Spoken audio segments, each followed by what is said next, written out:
Sadashida Samarambam Shankaracharya Madhyamam Asmadacharya Paryantam Vande Guru Paramparam.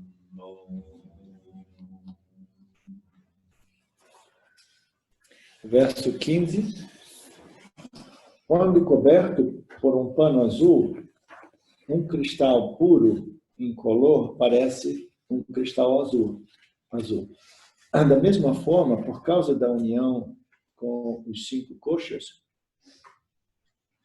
união à proximidade, da mesma forma, devido a essa proximidade com os 5 koshas, o puro Atma, né, o puro Atma, aquele que aparece como Jiva, né, parece ter tomado as qualidades dos 5 koshas sobre si mesmo. Esse é o mesmo princípio do Upadis, né? Então, nós temos agora os 5 koshas como 5 Upadis, né?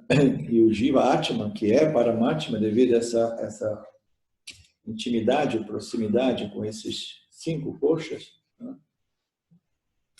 Ele pensa que as características, as qualidades, as propriedades, os atributos desses 5 koshas são transferidas para ele. Assim, eu sou alto, eu sou baixo, eu sou isso, eu sou aquilo, eu sou inteligente, eu sou triste, eu sou isso, todas essas coisas, né?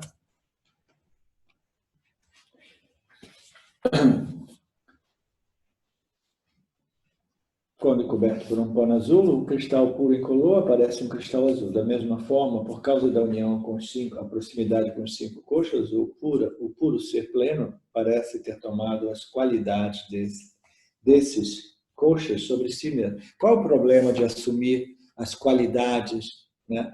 Qual é o problema do ser pleno, né? Que aparece como Jiva Atma? Dele assumir, tomar emprestado essas propriedades e atributos dos 3 corpos ou dos 5 koshas, como a gente queira dizer. Qual é o problema? O problema é que toda vez que ele assume atributos, né, emprestados, né, desses níveis de experiências, né, do Jivatma, né, quando ele assume essas características, ele está fazendo o quê? Ele está impondo limitação sobre si mesmo. Porque o que é limitante, né? Nós nos sentimos limitados por quê? Limitados por nossos atributos. Identificação do corpo-mente, né? O que é limitante? É limitante saber que eu sou homem e não posso ser mulher. É limitante saber que eu sou um artista, mas não posso ser um matemático, um matematician, né? É limitante que eu estou aqui, mas não posso estar ao mesmo tempo num outro local. Então, principalmente as propriedades e os nossos atributos, as nossas qualidades, né? Ela nos definem, sim, elas nos definem, mas nos limitam. É por isso que existem as pessoas que, de repente, eles querem estudar, eles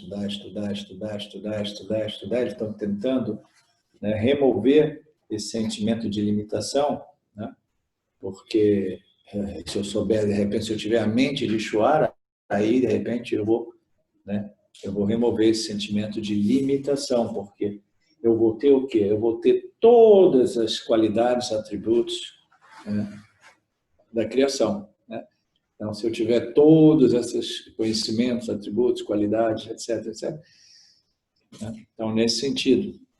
Então, essas características nossas, elas nos definem e simultaneamente nos limitam, né? Então, o único modo de viver de modo limitless, livre de qualquer limite, é a identificação com aquilo que é livre de qualquer propriedade. Attributeless Brahman. Attributeless Brahman é aquilo que não possui nenhum atributo, nenhuma qualidade, nenhuma propriedade. Aí Maya, começa a criar todos os objetos, e cada objeto é constituído e definido por suas propriedades e atributos que os limitam. Um pássaro é limitado pelo fato de que ele não sabe nadar. E um peixe é limitado, né, pelo atributo de peixe que o impede de poder voar. Quantos seres humanos tentaram voar, né? antes de nós inventarmos o avião, todo mundo gostaria de voar. Algumas pessoas voam, né? Naqueles estados.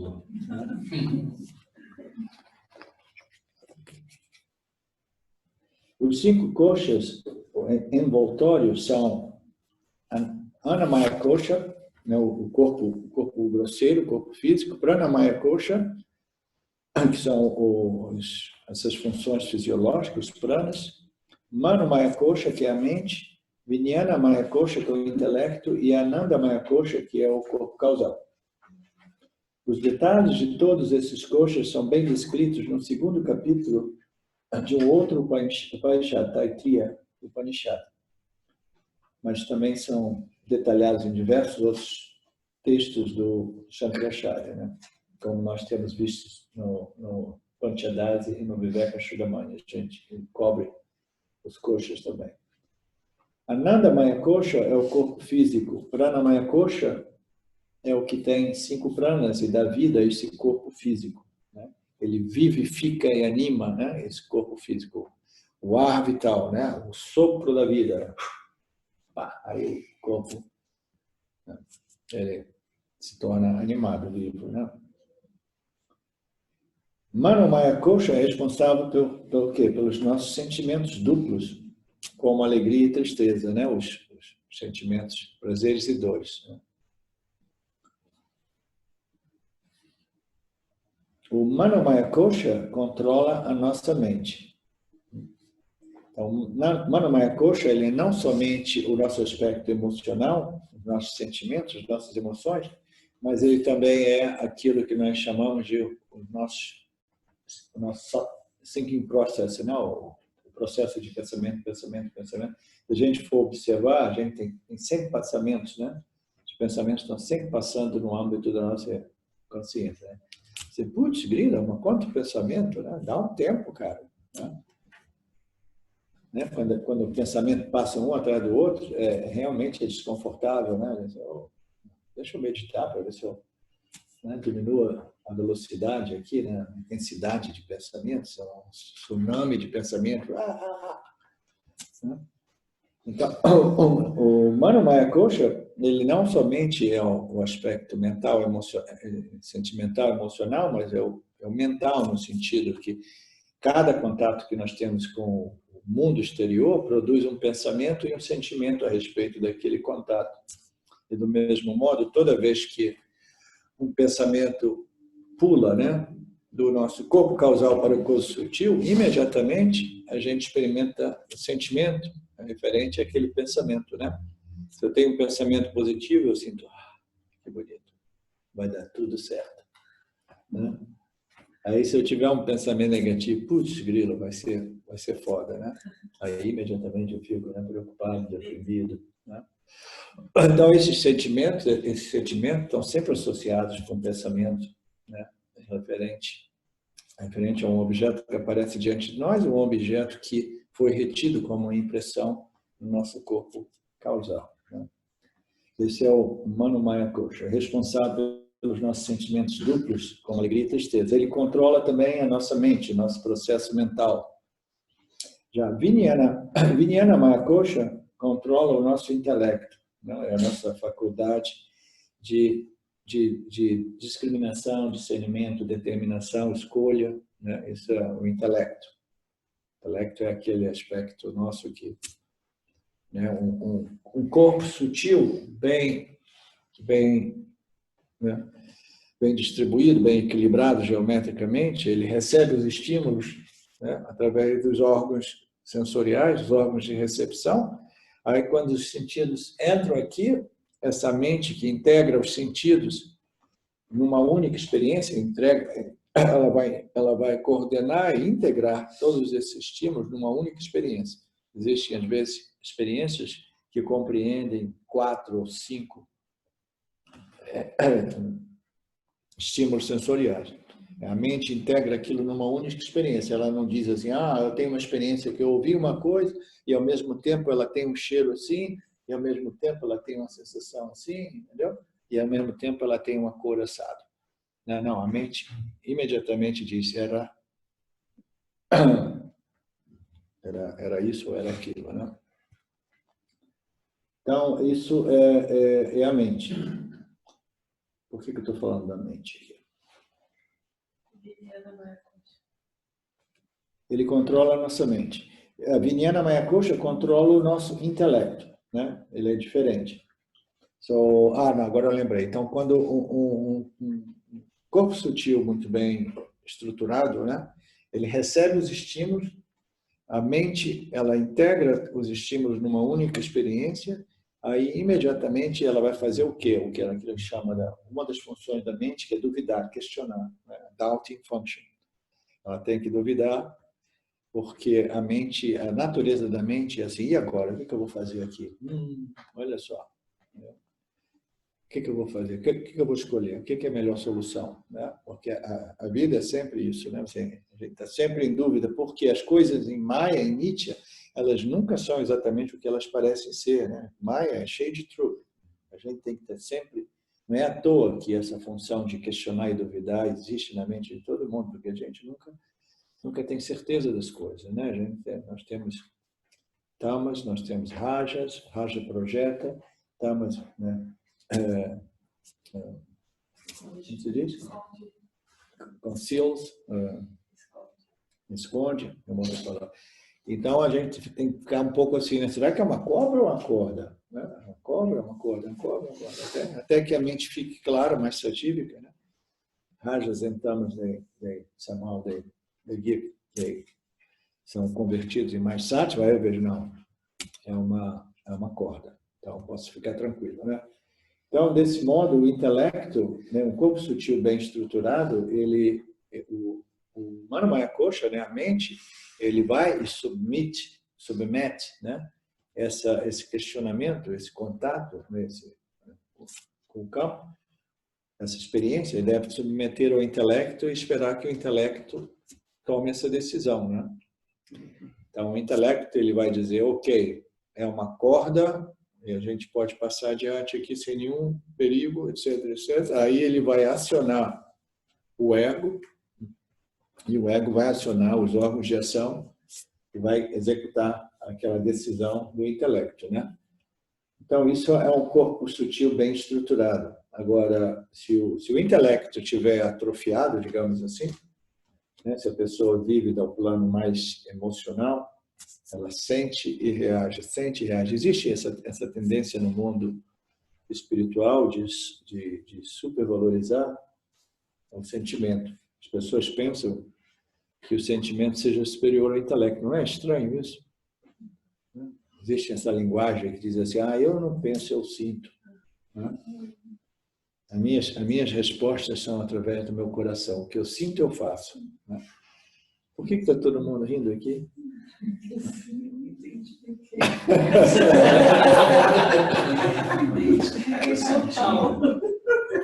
Parece até uma coisa de superioridade, de evolução, né? Mas isso é um ponto interessante que a gente tocou isso. Principalmente se aqui nós estamos num ambiente onde todo mundo se sente bem, né? Sabe por que as pessoas têm essa tendência?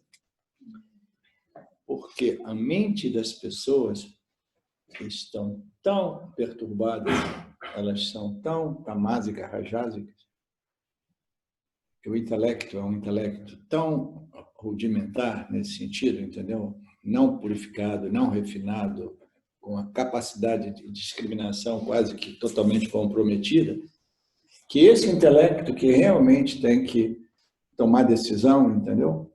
Tem que discriminar, determinar, pensar e decidir, só faz cagada. Né? Aí, o que as pessoas no mundo espiritual decidiram? Eles decidiram que o intelecto é o vilão da história. Entendeu? Matar a mente. Tem que matar a mente, tem que matar o intelecto. Entendeu? Porque a mente, o barato é sentir. Porque a gente não pode confiar nesse intelecto. Eles pensam que o problema seja o intelecto. Eles não compreendem que o problema é um intelecto rudimentar, um intelecto rajásico, tamásico, entendeu? Um intelecto impuro, incapaz de discriminar. Né? Esse é o problema. Aí toda a culpa vai para o intelecto acaba pagando o pato e vira o vilão da história. Aí todo mundo diz assim, eu não penso mais. Eu tenho lá onde eu morava na Itália esses últimos 2 anos, um parente nosso lá, 1 ano eu morei lá. Ele é um cara que ele foi um dono de indústria, rico, e ele, já numa idade avançada, ele está com 71 anos, 72 anos, recentemente, nos últimos 5 anos, 6 anos, ele entrou em contato com um grupo de pessoas que faziam massagem e trabalho de desenvolvimento pessoal. Ele ficou encantado, ele descobriu um novo universo. E ele falou assim, eu desperdicei toda a minha vida, eu fiz muito dinheiro, etc., mas agora eu estou vendendo tudo e vou viver essa outra realidade, tocar, energia, o sentimento. É incrível, ele me dizia, nada. Eu lá, as pessoas assim, rolava aquela energia, e de repente eu comecei a chorar, eu descobri um novo universo. Né? Bacana. Né? Aí o que ele começou? Ele começou a entrar naquela linguagem, naquela cultura ali assim. Aí ele falou que ele não pensava mais. Ele dizia para mim, o problema é pensar, cara, eu não penso mais. Eu falo, tem certeza, Márcio, que você não pensa mais? Tem certeza que você não pensa mais? Não, eu não penso, eu sinto. Né? Agora, tudo que eu faço do coração, eu sinto. Porque o problema é pensar, você não pode pensar nada. Quando ele queria caminhar comigo para ver essa história do Vedanta, aí eu deixava ele ficar me ensinando as coisas dele. Ok, vamos caminhando. E é essa história que ele não pensa, e o cara está todo o tempo pensando e me dizendo todas aquelas abobrinhas, né? Pensando ignorantemente.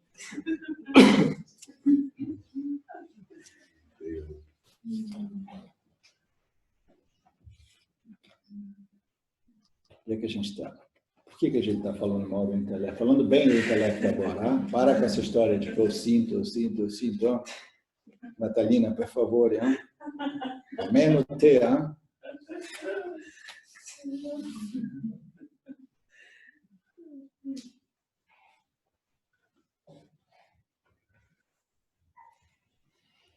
Vijnana Maya Kosha controla o intelecto. Esses 3 últimos, né, constituem o Sukshma Sharira. Quem são os 3 últimos? O intelecto, o Pranamaya Kosha, o Manamaya Kosha e o Vijnana Maya Kosha. Os 3 koshas, né? O Manamaya Kosha, o Pranamaya, a kosha dos pranas, a kosha do sentimento, da mente, né? Manomaya, e o Vijnana Maya. Tudo isso controla o intelecto. Os 3 últimos constituem aquilo que a gente chama o corpo sutil. O corpo sutil é constituído por quê? Os 5 pranas,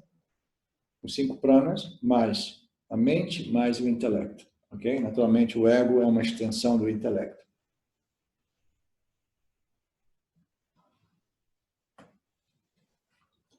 O Ananda Maya Kosha, que pertence ao nosso Karana Sharira, que é o corpo causal, e controla as nossas emoções, não é Ananda real. O que ele está querendo dizer aqui? O Ananda verdadeiro, o eterno, pertence somente a Brahman. É, portanto, estabelecido que nenhum desses 3 Shariras, nem mesmo o Karana Sharira, que é o corpo causal, nenhum deles é Brahman. Muito embora o Ananda Maya Kosha seja dito, né, seja chamado do Kosha da bem-aventurança. Né? Vocês já ouviram falar disso, né?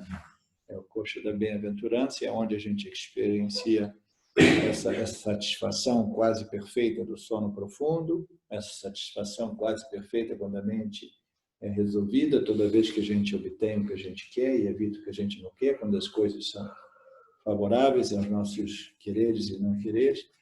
Então, toda vez que, né, a mente é resolvida de qualquer modo, é como se a gente estivesse ou dormindo mesmo, ou dormindo acordado, porque essas forças, né, essas forças que constantemente agitam a mente, elas são suspensas, pacificadas. A mente é pacificada.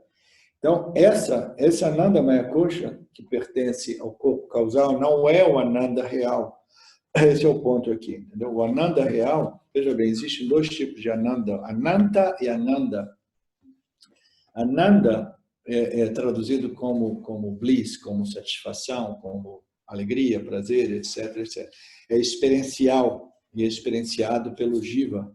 Mas esse Ananda, né, do Karana Sharira, que é o corpo causal, toda vez que a gente obtém o que a gente quer, etc, etc. Quando a mente é bem resolvida, a gente tem esse reflexo da consciência na mente, aí a gente experimenta essa satisfação profunda, essa paz, essa alegria, esse contentamento, etc. Né? Só um minutinho. O Ananda verdadeiro não é o Karana Sharira, não é o corpo causal. O Ananda verdadeiro é o Svata, Sasvata, eu não sei como dizer essa palavra, é o eterno, que pertence a Brahman. Então, o Ananta não é realmente uma experiência. O Ananta é o aspecto, ou a natureza, livre de limitação da consciência, existência, né? Satchita, existência, consciência, que é livre de limitação, que significa Ananta. Então, Ananta é a natureza daquilo que nós somos, a não limitação. Você entende, Natalina? Não. Mas ela aparece, né, como Ananda Maya Kosha, experiencialmente, né, quando a mente do Jiva é bem resolvida, é pacificada, através do sono profundo, através de obtenção daquilo que a gente quer, através do yoga, através do samadhi, através do conhecimento Aham Brahmasmi. Conhecimento Aham Brahmasmi, ele nos propicia dois tipos de ananda, ou ananta. Nos propicia o ananda experiencial, porque a mente é bem resolvida e a gente experiencia satisfação. Por que ela é bem resolvida? Porque a ignorância de que eu preciso, eu quero, o que eu não quero, ela vai dissipando. Né? Então, ela experiencia esse ananda, né? do jiva, né? da mente satívica. E a gente experiencia também, com autoconhecimento, o ananda intelectual, que não é o ananda experiencial. O ananda intelectual é uma confiança, uma total confiança a respeito da minha natureza não limitada. Essa total confiança, ele também produz um sentimento que não é experiencial, mas é intelectual. Esse aí é um outro ponto sutil, que poucas pessoas têm a capacidade de compreender o valor dessa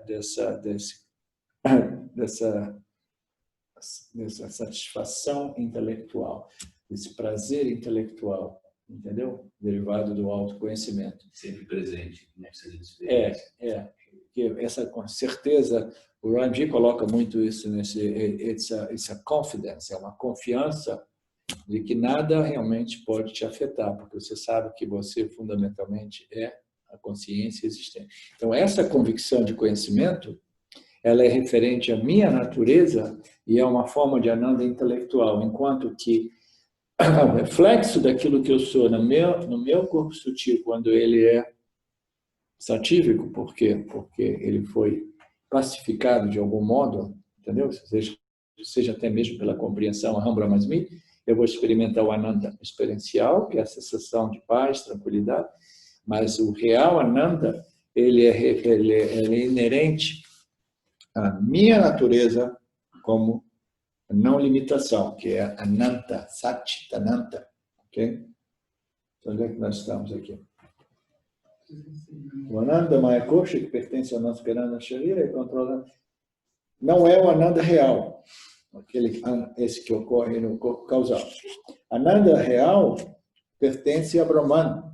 É, portanto, estabelecido que nenhum desses três corpos, né, o causal, são Atma, ou Brahman, ou a consciência, o ser pleno, é aquilo que é o substrato de Nitya, que existe na ausência ou na presença de Nitya, do universo manifesto, de Maya, com associação com Maya ou sem Maya, né?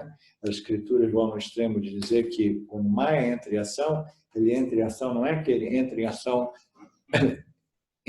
todo o espaço de Brahman. Brahman não tem espaço, vê a pobreza da linguagem, mas é como se o universo fosse um pontinho como se diz? Minúsculo,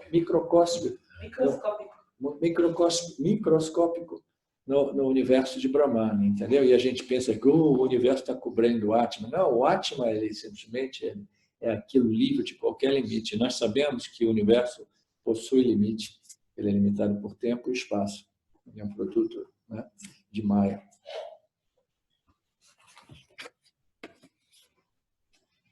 O que você ia dizer? Eu estava reparando, né, a etimologia dessas palavras, desses termos, existe um Maya presente, né? Maya Coxa. Então, significa que dentro, imagino que tem alguma relação, que tudo é subproduto de Maya, mesmo sendo Ananda.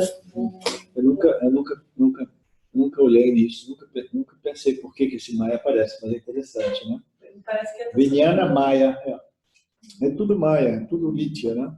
Vijnana Maya, Prana Maya, Maya está sempre ali, né? Maya, Ananda, né, que é sutil, está dentro de Maya. Vijnana Maya, sempre Maya. Maya é o grande mágico, né? O trickster, né? É sempre ali, fazendo o impossível possível. Entendi. Esse Ananta intelectual, que é uma espécie de felicidade, seria a felicidade, né? É uma satisfação diferente da experiencial. A experiencial depende da sua condição mental. Essa intelectual é do conhecimento a respeito.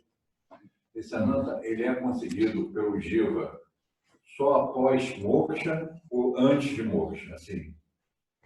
Qual? O intelectual? Não, o intelectual ele é o subproduto do autoconhecimento. O autoconhecimento ocorre no intelecto, entendeu? Ele é o conhecimento a respeito da natureza do conhecedor de Mitya, entendeu? A minha natureza é Brahman. Então, esse conhecimento, que não é a respeito de nenhum objeto de Mitya, mas é a respeito da minha natureza, a minha subjetividade como Brahman, ele ocorre no intelecto do Jiva. E esse Ananta intelectual é o que a gente chama de autoconhecimento firme e sempre presente, né?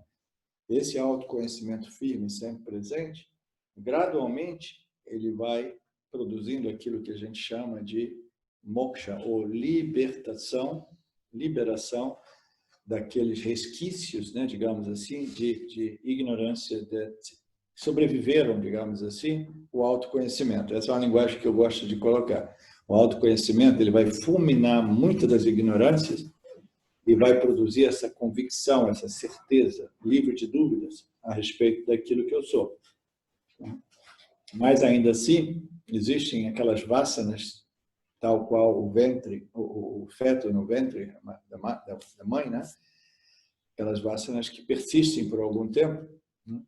Mas o autoconhecimento é a convicção de que eu não sou minhas vasanas, não sou meu estado mental, e isso precisa ser muito bem... Enfim, agora, a frutificação desse autoconhecimento, que é referido como moksha, já é mais relacionado com esse processo de neutralização de vasanas que possam ser um impedimento a essa apreciação da minha natureza como Ananta, entendeu? Porque se eu sei que eu sou Ananta, eu sei que eu sou livre de qualquer limitação, que eu sou a consciência, a existência, mas ainda assim, entendeu?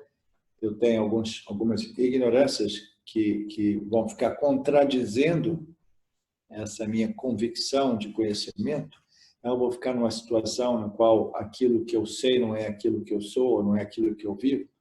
Então, o indivíduo não é totalmente apreciativo, né? Esse conhecimento não se manifestou, frutificou totalmente. Então, moksha é muito relacionado à frutificação do autoconhecimento, entendeu? Quando em inglês a gente faz a distinção self-realization e self-actualization. Self-actualization é quando esse self-recognition, esse autoconhecimento, ele se torna sólido, firme, e ele vai gradualmente, ele vai neutralizando não somente qualquer tendência egóica, agora aqui, com o sentido de eu sou o autor e o executor, mas ele vai neutralizando essas vasanas que não são em harmonia com esse conhecimento Aham Brahmasmi, entendeu? O conhecimento a respeito de Mitya e Satya também.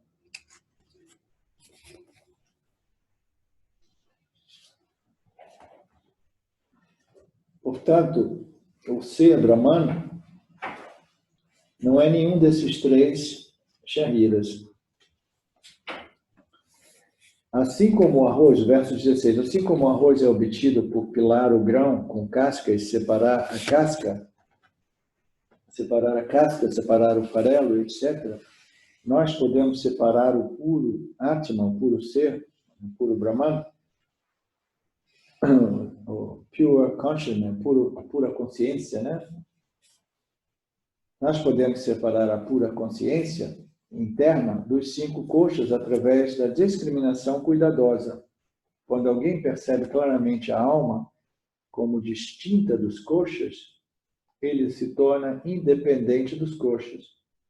Esse distanciamento é seguido pelo conhecimento do eu. Esse distanciamento, né, na medida que essa identificação com os koshas ela vai se afrouxando, entendeu? A gente vai se distanciando, a gente vai cancelando essa identificação com essas experiências, com esses aspectos, né, com os atributos desses 5 koshas através dos quais eu me defino. A gente vai vendo, não, isso aí é tudo, né, tudo Mitya, são tudo aspectos, né, da minha identidade secundária como Jiva. Mas eu permaneço como Satya, como a consciência, a existência. Na medida que essa identificação vai sendo desfeita, né?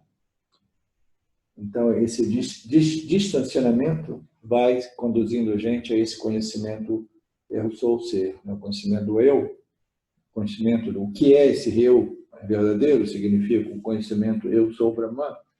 Brahman é o eu não sou o corpo, eu não sou a mente, eu não sou o subconsciente. Eu sou a consciência, a existência, cuja natureza é livre de qualquer limitação. Mas tem uma passagem aqui que a gente precisa dizer, quando ele diz assim, que a gente vai separar o arroz, é curioso, o arroz, nos dias de hoje, eu nem sei como é que eles fazem arroz, mas no passado tinha, na Índia, a gente ainda via batendo o arroz, né, com pilão. Aí a gente vai separando o grão da casca. Aí tem até o farelo de trigo, farelo disso, né? Tem essas coisas. Então, a gente vai separando, discriminando, separando. Essa separação é um modo da gente, né, ir discernindo e discriminando uma parte da outra parte, um aspecto, né, do trigo, um aspecto do arroz, é do outro aspecto. Somente então nós podemos separar, do mesmo modo nós podemos separar o puro ser, o puro Atman, o puro ser pleno que nós somos, né? Consciência, a pura consciência, essa consciência interna é uma palavra perigosa também, porque a consciência não é interna, entendeu? A consciência não é interna, são tudo palavras perigosas. Nós podemos separar o puro ser, aquilo que nem é dentro nem é fora dos 5 koshas.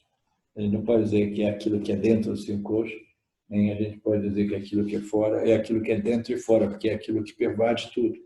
A gente precisa simplesmente discriminar o puro ser, o ser pleno, de tudo aquilo que ocorre dentro dele. O que ocorre dentro do ser pleno são esses níveis, né, os 3 corpos, ou em outra linguagem, as 5 koshas, né? Então, se aparece dentro de mim, é alguma coisa outra que eu mesmo, porque a lei mais básica do Vedanta é que você não pode ser aquilo que você testemunha. Você não pode ser aquilo que você experiencia, que você conhece. Você é esse princípio testemunha, consciência, né? E se você percebe o seu intelecto, a sua mente, significa que você não pode ser o intelecto e a mente, né? Se você percebe as suas emoções, significa que você não pode ser as suas emoções.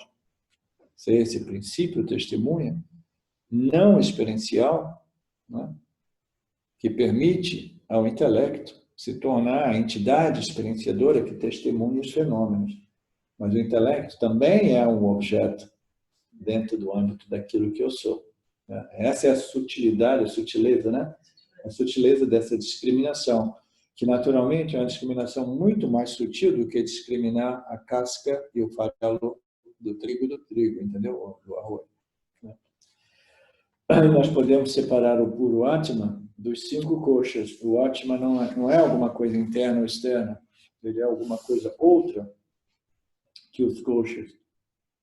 E nós vemos essa discriminação precisa de ser feita cuidadosamente, né? Uma discriminação cuidadosa significa uma discriminação extremamente sutil, que requer uma mente muito sutil.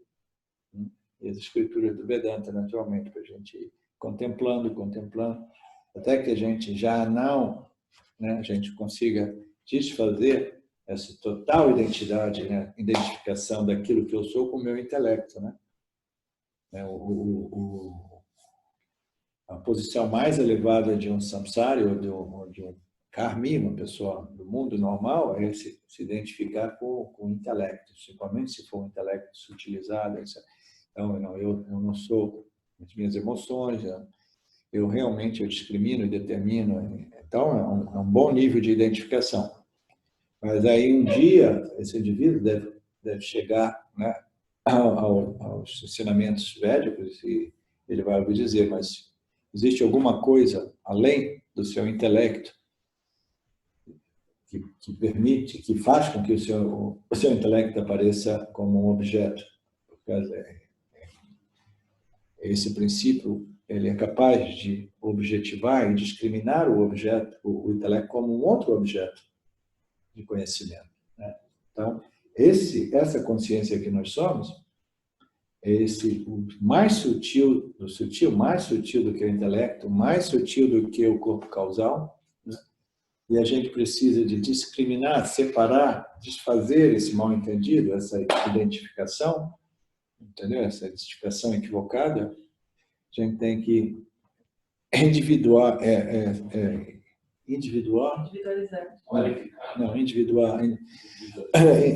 Separar, isolar essa consciência do intelecto, entendeu? E simplesmente reivindicar a nossa identidade como a consciência. Como é que a gente vai fazer isso? A gente não faz isso fisicamente, a gente faz isso intelectualmente, e esse é um trabalho extremamente sutil, entendeu? De continuar fazendo essa discriminação. Mas o que eu quero dizer aqui é, na frase seguinte, ele diz que quando alguém percebe claramente a alma como distinta dos koshas, essa palavra alma é uma palavra que pode causar confusão também. Porque, em geral, eu utilizo a palavra alma como corpo sutil, a alma individual, corpo sutil, né?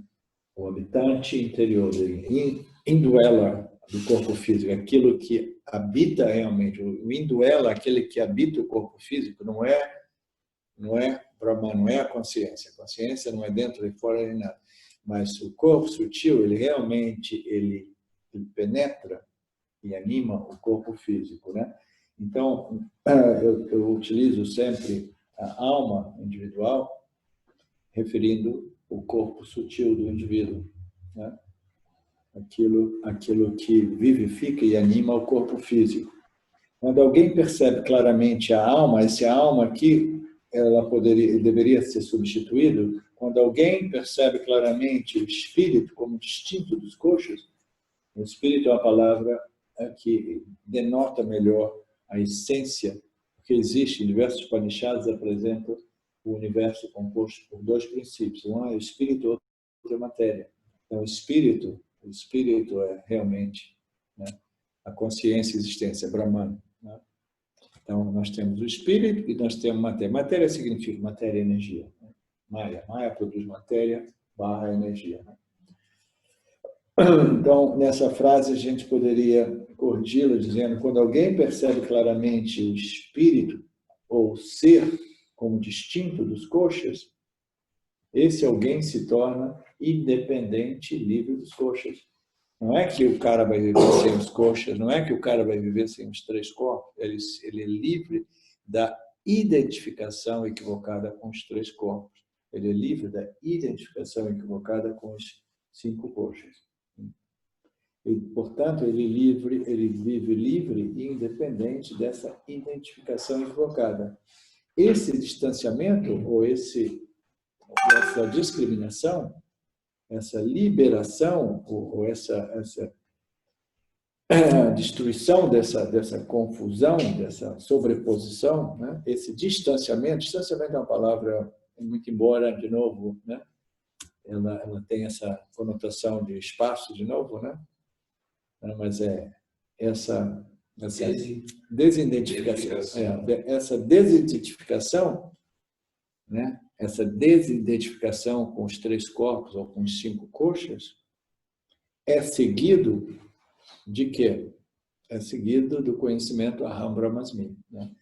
O Aham Brahmasmi é um produto, ele depende dessa não identificação, o rompimento, a destruição dessa identificação do ser com tudo e qualquer fenômeno, né, que aparece dentro do âmbito do ser. E as nossas experiências no campo físico, mental, emocional, intelectual e até mesmo causal, todas as nossas experiências, nós nos definimos através delas, nós estamos identificados com esses níveis. Né? Às vezes a gente se sente mais físico, a gente se sente mais emocional, mais mental, etc. Então, esse distanciamento significa, né, o rompimento, né, a destruição, ou simplesmente a capacidade de discernir, discriminar, até que esse mal-entendido é desfeito, é o que conduz ao conhecimento Aham Brahmasmi. Eu sou Brahman. Então, esse Aham Brahmasmi, ele depende dessa ferramenta, que é a ferramenta mais fundamental do Vedanta, que é a discriminação. E onde que ocorre a discriminação? Nos meus sentimentos. No meu estômago, eu sinto aqui embaixo, ó, nos meus guts. Né? Não, essa discriminação ocorre no intelecto. O intelecto é o cara, como a gente diz, né? O nosso melhor amigo é o intelecto. Nada é possível sem o intelecto, entendeu? Essa turma que fica falando mal do intelecto é gente fofoqueira, entendeu? Falando mal daquilo que existe.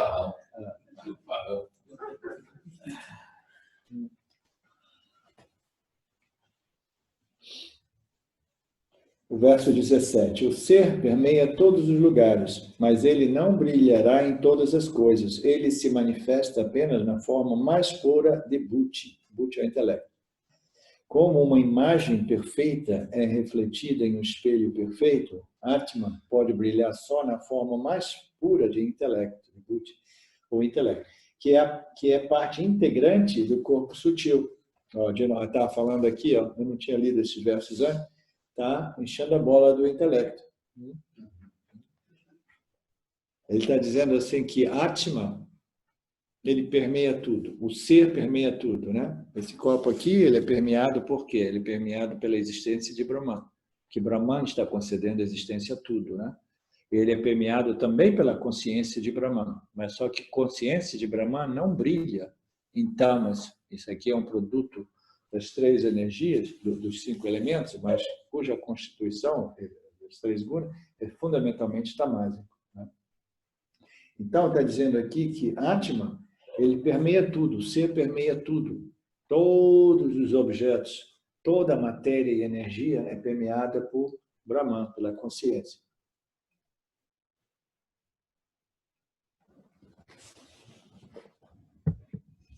Mas ele não brilha em todas as coisas. O que significa? Significa que ele brilha somente, né?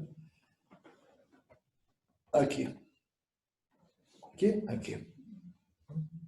É esse intelecto humano, é onde Brahman brilha, não como em nenhuma outra aspecto, né, dessas funções. São funções diferentes do nosso corpo sutil. Mas é no intelecto que ele brilha, né, com sentiência, com a capacidade de discriminar Dharma, de Adharma, mais adiante Sati de Mitya, não? E aí ele brilha ainda mais, entendeu? Porque ele se torna o quê? Ele se torna um puro refletor de sua própria natureza, entendeu? A natureza dessa constituição dos 3 corpos é Brahman, né? E esse aparato refletor precisa ser refinado, purificado, de modo que ele possa refletir. Então, está dizendo aqui que esse Atman que penetra, permeia e pervade todos os lugares, mas ele somente brilha, ele não brilha em todas as coisas, ele brilha principalmente na forma mais pura do intelecto, aquele intelecto mais puro, mais refinado, é onde ele brilha. Então, é nesse tipo de intelecto é que Brahman brilha como o quê? Como sabedoria, entendeu? Como conhecimento puro, né? Conhecimento da realidade, conhecimento da verdade, autoconhecimento. Né? Ele se manifesta apenas na forma mais pura de Buddha, como uma imagem perfeita é refletida em um espelho perfeito. Você vai comprar aquele espelho ali no centro de São Paulo, aquele espelho chinês de R$ 5. Quando você vai olhar para aquele espelho, você leva um susto. Oh, meu Deus, engordei 10 quilos, né? Porque o espelho não é perfeito. Ele vai deformar a imagem, entendeu? A gente tem que procurar um espelho realmente, aqueles espelhos, né, importantes, né, alemães ou ingleses, etc., aqueles dos séculos anteriores, onde as coisas eram feitas realmente à perfeição. Então, um espelho perfeito produz uma imagem perfeita. Atman pode brilhar, o ser pode brilhar só na forma mais pura do Buddhi, ou seja, no intelecto, que é a parte que é parte integrante do corpo sutil. Né? Alguém tem dúvida a respeito disso? Essa consciência, ela brilha ou se reflete no corpo sutil, a gente diz só, mas mais especificamente ela brilha no intelecto. Então, o intelecto sutil é aquilo de mais importante nesse processo, né, de busca de moksha, né, de moksha, de liberação, porque ele precisa ser refinado, purificado através do Karma Yoga, do Dharma Yoga, do Vipassana Yoga, de uma vida, né, conduta dentro dessa ordem, né, inteligente de Ishvara, Jnana Yoga, etc, etc. Gradualmente ele vai se tornando satífico, puro. Aí essa consciência ela vai brilhando mais e mais e mais. Né? Aí nós temos o quê? Nós temos o poder de Sattva. Qual é o poder de Sattva? É o poder de iluminar e revelar. Né? Sattva, uma mente sativa, que ela se torna um refletor, né, perfeito. Aí ela tem esse poder do iluminador, que é o único iluminador é Brahman, né, a luz de Brahman. Mas no intelecto satívico, ele vai brilhar ou vai refletir e aí vai produzir essa iluminação, cujo propósito, né, de Sattva é o quê? É iluminar e revelar as coisas assim como elas são. Ela vai revelando. Só isso é por isso que o Jnana ele se torna mais sábio, porque o seu intelecto vai brilhando, né? Porque ele se torna um refletor mais puro. Você brilha na forma mais pura do Buddhi, o intelecto, que é a parte integrante. Como um rei observa o entretenimento em seu salão da corte, sem ser um participante, Atman é distinto do corpo, dos sentidos, da mente, do intelecto.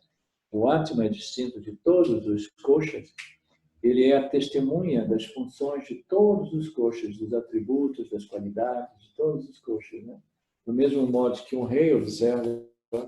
Por que o Vedanta utiliza essa analogia do rei de novo, né? Porque o rei, ele tem tudo que uma pessoa possa imaginar, né? Ele é o rei do kingdom, né? Do reino, como se diz? Do reino, né? Do reino. Ele é o rei do reino. Não. Estranho dizer o rei do reino, né? Então, ele é o rei, ele não tem nada mais que ele possa desejar. Então, quando ele participa, né? Ele participa com total dispassion, né? Aquele sentimento de equanimidade, sem nenhum desejo, porque ele é inteiro, ele é completo, ele é satisfeito.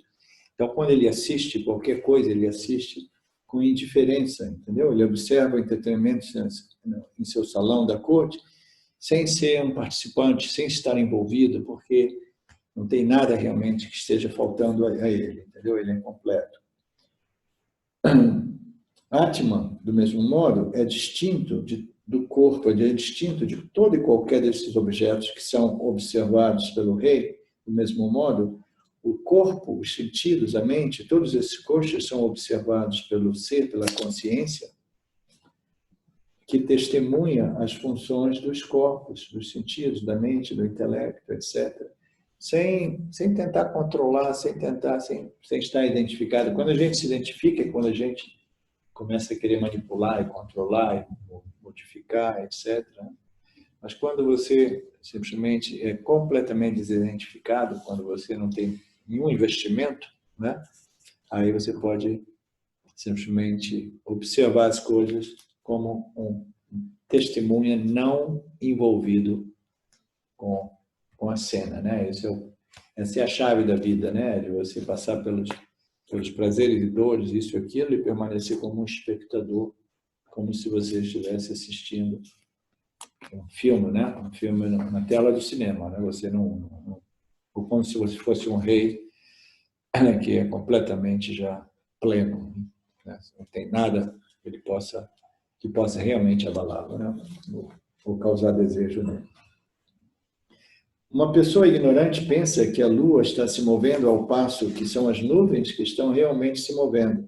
Similarmente, para as pessoas não discernentes, o ser parece estar ativo quando ele é observado através das funções dos órgãos dos sentidos. Olha que bonito, né? Uma pessoa, um ajnani, né? Uma pessoa sem o autoconhecimento, ou uma pessoa ignorante em geral, né? Aquela pessoa realmente, né? Tem que ser muito ignorante para pensar que a Lua está se movendo. Mas nós nascemos ignorantes, né? E muito provavelmente, quando nós éramos pequenininhos, falávamos, mamãe, olha lá, a Lua está correndo para a direita, né? Eu acho que todos nós passamos por essa impressão, né? Aí alguém, não, meu filho, é a nuvem. Ou quando a gente está na estação do trem, quando você está, né, você está olhando para o seu trem assim, você está na plataforma ainda, quando você vê o trem na outra plataforma, começa a se mover nessa direção, aí quando você vê, o meu trem está partindo nessa direção, aí você pula no trem, quando você vê, o seu trem está parado. Então, são essas impressões que nós temos, do mesmo modo, a pessoa ignorante, né? A pessoa sem discernimento, ela vê o Atman como se o Atman estivesse se movendo, como se o Atman estivesse fazendo, como se o Atman estivesse se modificando, né? A gente vê tudo isso como, meu Deus, eu estou mudando tanto, né? Ilusão de ótica. A ilusão de ótica, né? Nós vamos mudando tanto, né? Tem que fazer tanta coisa hoje, né? Coisas de Maia.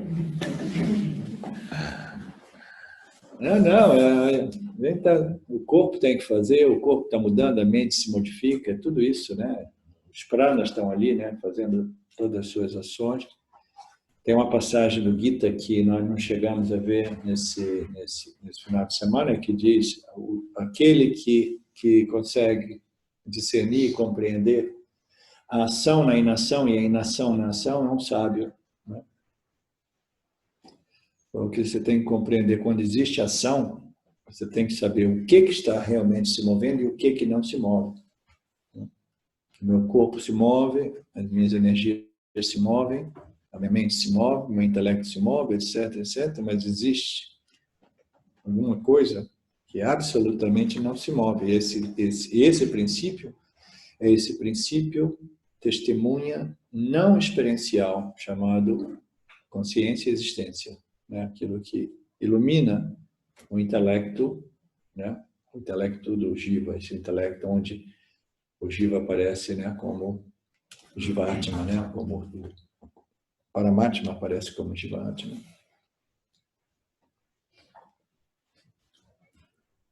O Atma parece estar ativo quando ele é observado através das funções dos órgãos dos sentidos. Como os homens fazem o seu próprio trabalho sob a luz do sol, o corpo, os órgãos, A mente e o intelecto fazem o seu próprio trabalho sobre o Atma Chaitanya, ou consciência. O Atma Chaitanya é um outro nome dado para a consciência. Existem tantos nomes para Brahman.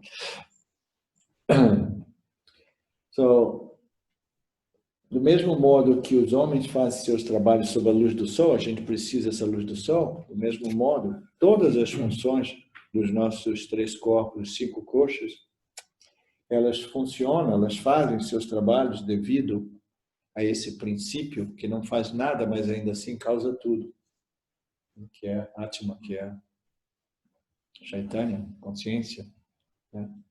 Aquilo dentro do qual, né, Maya produz todas essas ações, né? Mas aquilo que permanece a carta, livre de qualquer ação, porque é esse princípio que existe dentro de cada uma de nossas experiências, de cada momento, né?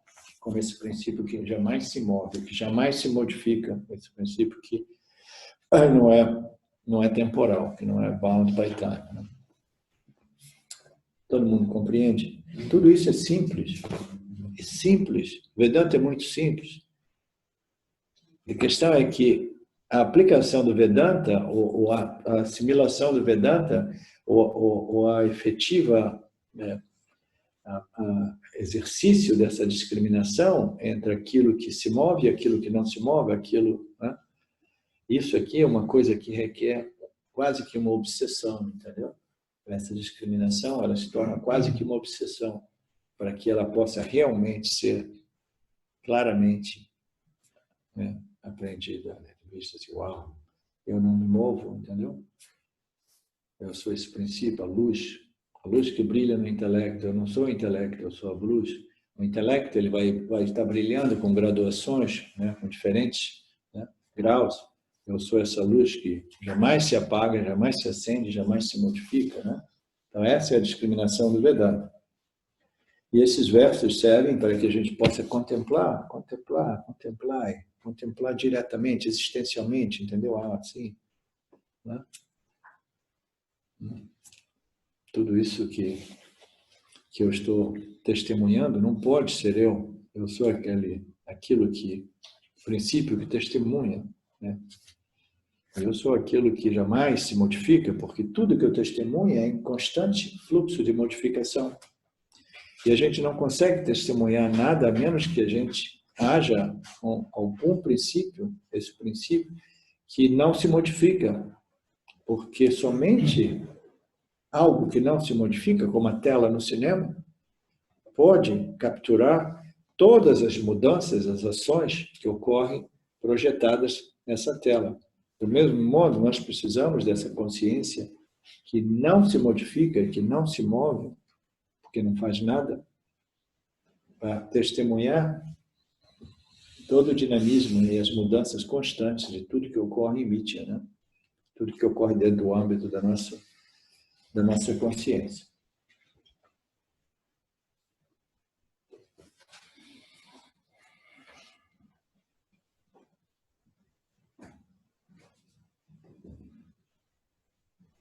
Quando o sol brilha, nós fazemos muitos atos bons e maus sob a luz solar, embora o sol não seja de modo algum outro responsável, exceto por dar a luz.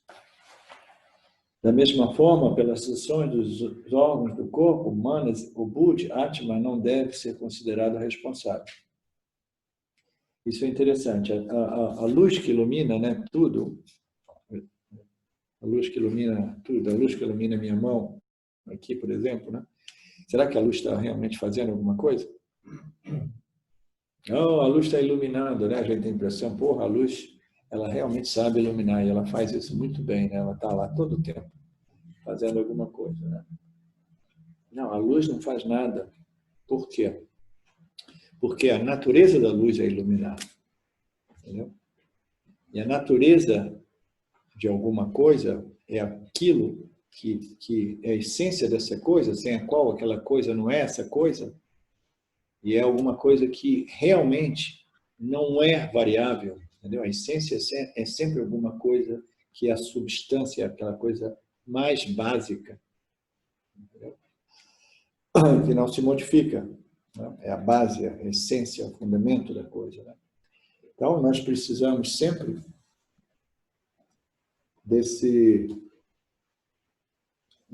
não, aí nós estamos falando essa luz, ela não faz nada, né?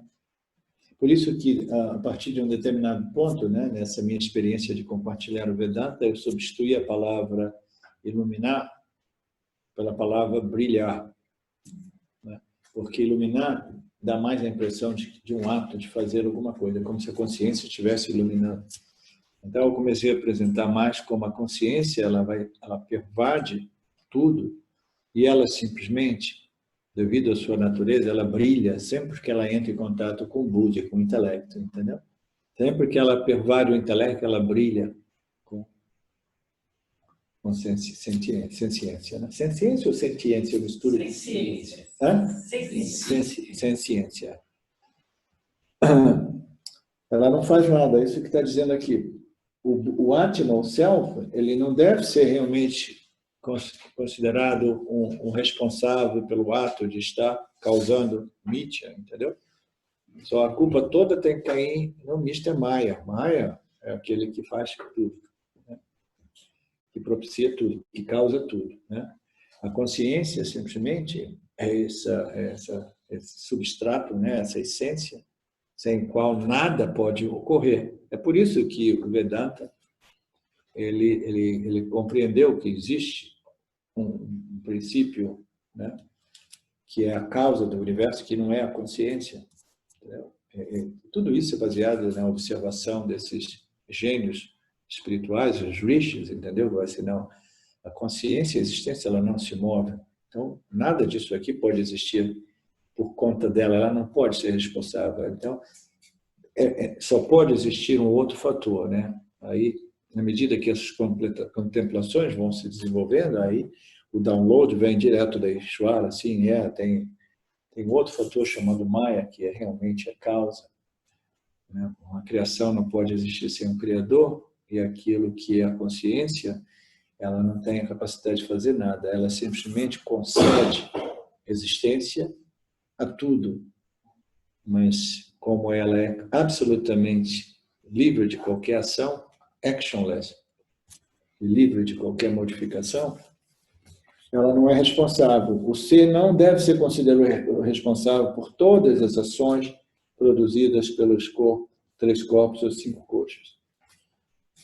Como uma pessoa acredita que o céu é azul, todas as ações e características do corpo e órgãos são atribuídos ao ser pleno, devido à falta de poder de discriminação.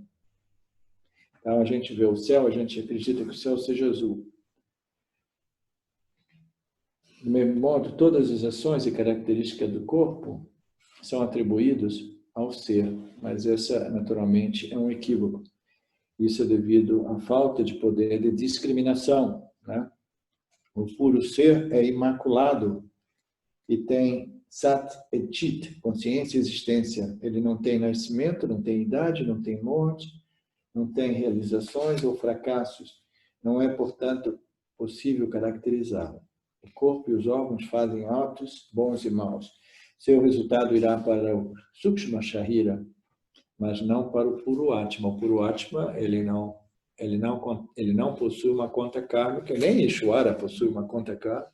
Toda a conta kármica vai para o Sukshma Sharira, porque é o corpo sutil que é responsável pelas ações, o intelecto e as respostas, né, que o intelecto vai oferecer como aos estímulos. É por isso que Adi Shankara argumenta que o Atma, o puro, o ser, é a luz interna. Agora ele está explicando por que ele diz a luz interna. Mas não explica isso não. Está dizendo que o puro Atma é a luz do iluminador, digamos assim, mas não o Jiva Atma, que é forçado a tomar nascimentos até que obtenha a pureza, desenvolva a pureza intelectual e se torne um pura Atma ou Brahmana. O ser reconhece que ele é Brahmana, né? Então, esse puro ser é a luz do iluminador, né? Ele é a luz da consciência. O Jiva Atma não é essa luz da consciência Por quê? Porque ele é forçado a tomar diversos nascimentos devido a essa ignorância que faz com que ele imagine que eu não sou. Ele nem sabe que ele é um refletor, ele pensa simplesmente que ele possui luz própria, que ele é autoconsciente e que a consciência é um produto, uma propriedade da matéria, etc, etc, né? Então, ele continua sobre essa impressão. Deixa eu terminar isso aqui, aí a gente vai para cá. Adi Shankara argumenta que o Pura Atma é a luz interna e não o Jiva Atma, que é forçado a tomar nascimentos até que desenvolva a pureza intelectual e compreenda que ele é o puro Atma ou Brahman. Então, veja que contradição. O Jiva Atma não é Paramatma, não é a luz interna até que ele compreenda que ele é a luz interna. Vê a aparente contradição aqui? Adi Shankara argumenta que o puro Atma é a luz inteira e que o Jiva Atma, mas não o Jiva Atma. Por quê? Porque o Jiva Atma, até quando ele seja forçado a tomar esses nascimentos, devido à ignorância, ele não pode realmente reconhecer e assumir e reivindicar a sua natureza como puro Atma. Até que ele desenvolva a pureza e se torne o Puro Atma ou Brahman, em outras palavras, até que ele se toque, né, que eu sou. Então, ele é e não é. Né? Quando ele é operado por ignorância, ele é simplesmente o Jiva, o fazedor de ações, né? O cara. Né? Aí, no momento que ele descobre que o Jiva não é realmente o Gira, aí ele se torna Brahman, não. Ele reconhece que era simplesmente uma identificação errônea, misidentification. Né? Eu estava me identificando com os upadis. Né? As obras feitas pelo corpo e os órgãos são como ilusões no que diz respeito ao puro ser. É como os atos de um personagem em uma peça de teatro ou drama que não afetam a pessoa que assume o papel. Né? Um ato, um personagem, numa peça teatral, as pessoas estão ali agindo, fazendo, e elas não são afetadas pelos seus papéis. Né? Do mesmo modo, o Atma não é afetado por nada que seja produzido por Maya, né? Através dos 3 corpos ou dos 5 coxas. Ok, então nós recomeçamos amanhã, no dia 22. Vamos ver se a gente conseguiu andar para frente hoje. Será que a gente andou para trás?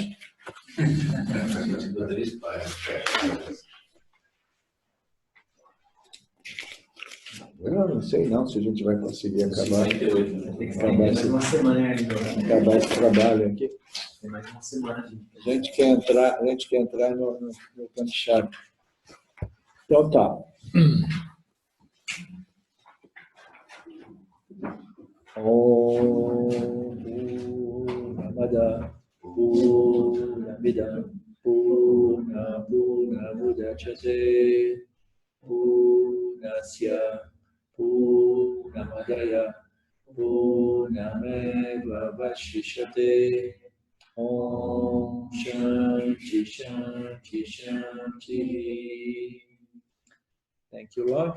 Obrigado a todos pela atenção. Saudações. Eu quero aqui deixar um pequeno testemunho. Através do estudo do Vedanta, com os ensinamentos sendo esclarecidos especificamente pelo professor Arlindo Nagar, foram canceladas em mim algumas noções que eram relacionadas com a ideia que eu tinha a respeito de alcançar algo que representasse uma grande realização espiritual.